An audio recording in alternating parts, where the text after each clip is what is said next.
Hello, good day class. This is the continuation of double integration method wherein in this video, didiscuss na natin yung derivation ng mga formulas needed for the double integration method.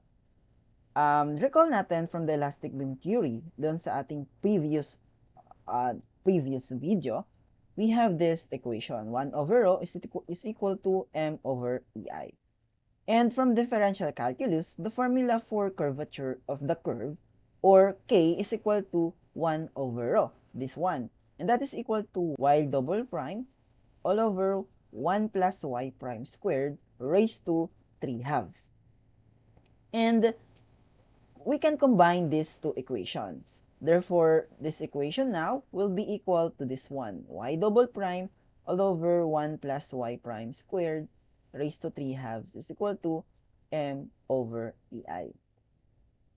That will be our equation number 1. Note that the slope of elastic curve y prime. Recall, no? The y prime is the slope of the equation.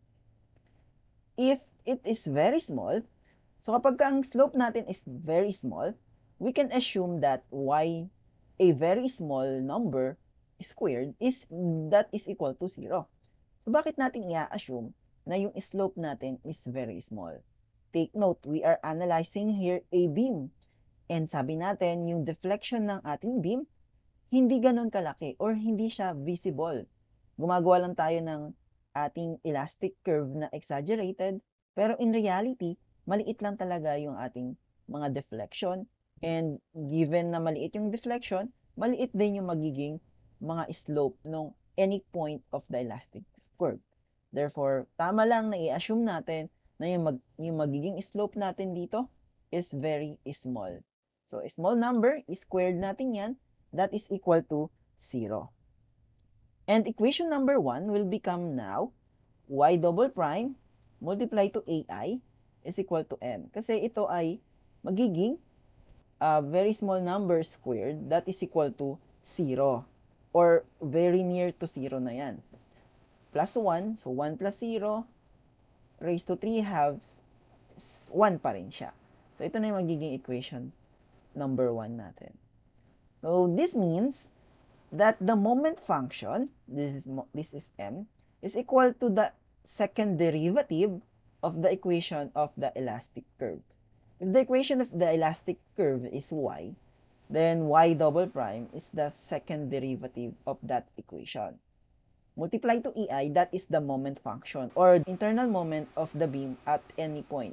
If we take the integral of the moment function, which is this one, take natin integral both side, ang mangyayari sa ating equation magiging ei y prime na lang siya. Constant yung ei, di ba?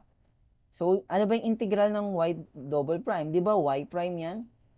So, is equal to m dx. So, integral ng m dx.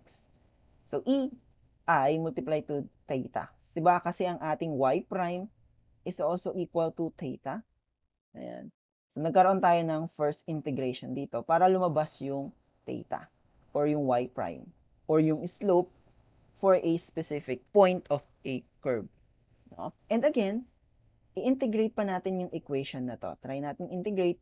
Ang magiging equation na natin ngayon, instead of having y prime here, magiging y na lang siya. eiy or y is the deflection of the elastic curve function. So, meron na tayong equation of the elastic curve y that is equal to the integral of the integral of moment equation. So, meron tayong dalawang integral sign. So, kaya tinawag yung method na to na double integration kasi nagkaroon tayo ng integrating the moment twice. So, kaya double integration method. So, from moment equation, that is equal to y double prime multiply to ei.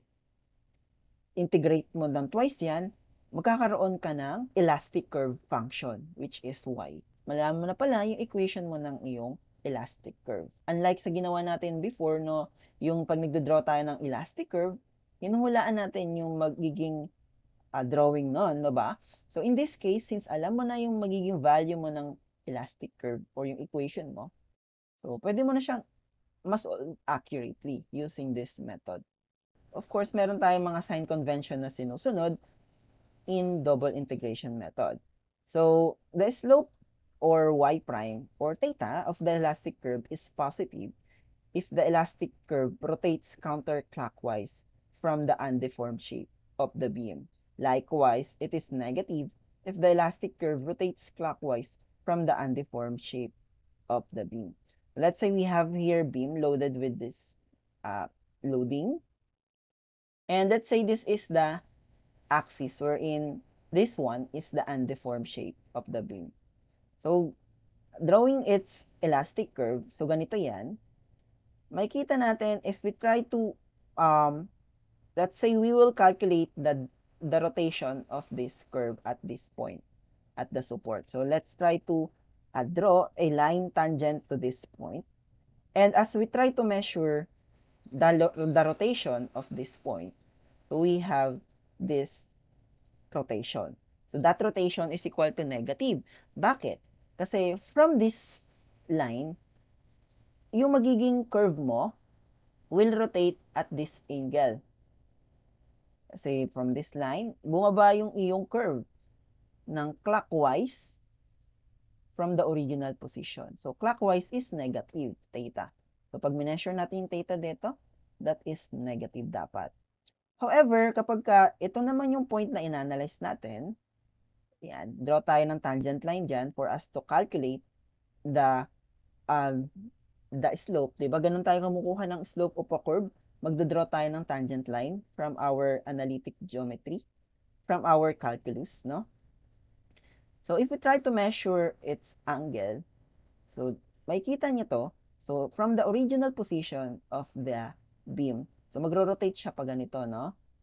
Yan. And that is measured as a positive theta. Nag-rotate kasi siya ng counterclockwise. So, para madaling natandaan yung ating sign convention for the rotation or the slope, ilagay natin sila sa isang Cartesian coordinate system. Let's say this is our y-axis and this is our x-axis.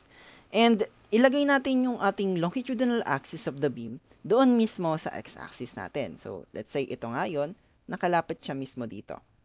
And di ba sa ating analytic geometry, so kapag meron tayong line dito and that line rotates clockwise from the positive x-axis, ang measurement ng angle na to is negative. Di ba? Clockwise kasi doon sa ating Cartesian coordinate system is negative from the positive x-axis. So, ganun din yon dito. Di ba? Nag-rotate to ng clockwise, negative din siya. However, kung magro-rotate naman yung line na yan from your positive axis na counterclockwise, let's say this is the line, yan, counterclockwise from the positive x-axis, so, ang measurement naman ng theta na to is positive theta. So, meron tayong positive na angle dyan kasi nag-rotate tayo ng counterclockwise from the positive x-axis. Pwede rin natin siyang tingnan dito, no? So, ito yung ating magiging positive x-axis. Ito. So, magro-rotate siya ng counterclockwise, di ba? Kasi nagkaroon siya ng deflection dito. Nag-rotate siya ng downward dito. Nag-deflect yung ating beam ng downward. So, magro-rotate yung ating tangent to the point dyan from the positive x-axis. This is a positive theta. So, same lang naman yung angle dito. Kasi alternate angle yan. That is also theta, positive. So, dito naman, negative siya. So, yan, negative din naman yung theta na to. Okay, so ganyan lang. Ilagay mo lang siya sa Cartesian coordinate system. Bakit? Kasi we're talking about here a equation. Diba? Kapag equation, pwede mo siyang ilagay sa coordinate system. So, y prime mo, this is also an equation. Diba? Aside from slope, another sign convention na dapat natin matutunan is the deflection. No? For a positive deflection, dapat yung elastic curve mo moves upward from the undeformed shape of the beam. Likewise, yung negative naman is the curve moves downward from the undeformed shape. So, if we have these loadings, no? So, of course, yung beam mo will deform this like this, no? Yung elastic curve natin magiging ganito. Nag-deform siya from the original position, itong horizontal na to, nag-deform siya downward. So, pag downward yan, ibig sabihin, yung ating deflection, kapag kinuha natin yung deflection dito, this is negative y. Yung point na to ay negative y kasi bababa siya doon sa ating original original location of the beam or the undeformed shape of the beam.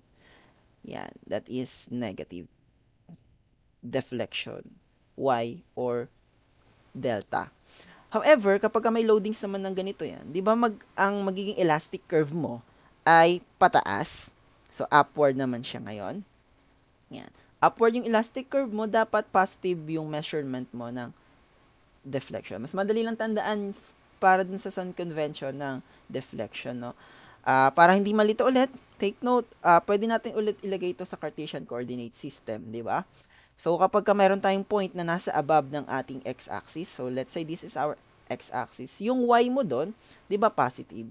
Yan, kasi we're talking about here the value of y, no? At any point of the curve.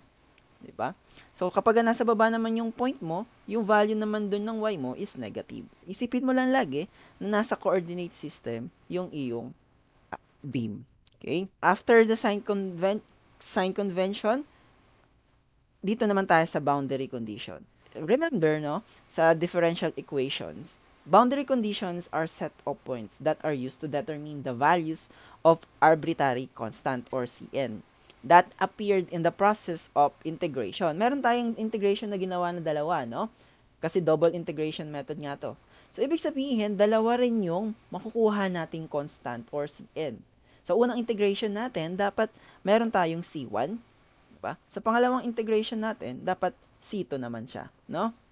In order to get these values, we should establish boundary conditions on the support. So, bakit sa support tayo naglalagay ng boundary conditions?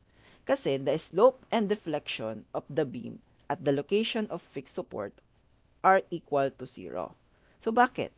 So, if we have here a fixed beam, and meron tayong fixed support dito, loaded siya ng loading na yon, di ba pag dinrawing natin yung elastic curve nito, ganito siya. From this point, yung elastic curve mo, 0, 0 yung slope niya, and yan, may slope na siya dito. Pero sa simula, 0 siya kasi fixed nga ito. Ibig sabihin, we can say that the slope at that point or at the fixed support is equal to 0. So that will be our first boundary condition. No? And next naman, ang y naman natin dito, of course, hindi magde-deflect sa support. Rigid support to, so wala siyang settlement or movement up or down. Yan, may kita rin naman natin sa ating elastic curve, hindi naman siya naalis doon sa point na yon. Another boundary condition naman, the deflection of the beam at the location of the support, hinge or roller is 0. So, parang ganito lang din, di ba, support to? So, dapat deflection mo is 0. Ganon din naman sa roller support or hinge support. So, dito wala siyang deflection na makikita. Ayan. Wala kang deflection na makikita dito, dapat deflection mo is 0. But, kapag nag-drawing tayo dyan tangent line to the point of at the support, nag-drawing tayo ng tangent line dyan, makikita natin na meron tayong slope of the curve. So, hindi natin pwedeng sabihin yung ganito rin. So, ibig sabihin for a hinge lang, for a hinge and roller, dapat ito lang yung boundary condition natin. So, wala tayong slope na boundary condition. Okay? Kasi free to rotate, diba? Free to rotate sa mga hinges at saka sa mga roller support. Okay?